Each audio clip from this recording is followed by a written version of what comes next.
தங்குறேன்னு சொல்ற வரைக்கும் நாங்க யாரும் சாப்பிட போறதில்ல.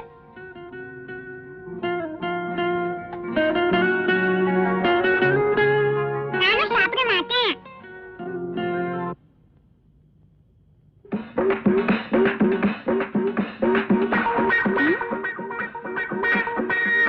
கீதா, நான் இங்க தங்கணும்னு இந்த குழந்தை கூட நினைக்குது. உன் வீட்டுக்காரரை பத்தியா? சரியான சாப்பாட்டு ராம.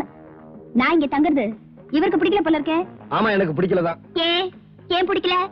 நாங்க 2 பேரும் 50-50. 50-50யோ 60-60யோ, இந்த பார், நான் ஒரு வயசு பையன், இவ ஒரு கன்னி பொண்ணு. ஆளு வேற ஓட்ட சட்டமா இருக்கா, நீ வேற அப்பப்ப உடம்பு சரியில்லைன்னு படுக்கல திரும்பி திரும்பி படுத்துக்கிற. சும்மா கிடக்கிற சங்க ஊதி, அப்புறம் ஒண்ணு கிடக்க ஒண்ணு ஆகி, ஏதோ கசமுசா ஆகி என் கற்பு பறிபோய் நீ கண்ணீர் வடிக்கணுமா? சொல்லு. கசமுசாவா? அப்படின்னு என்ன? இதை விட விளக்கமா எப்படி சொல்றது?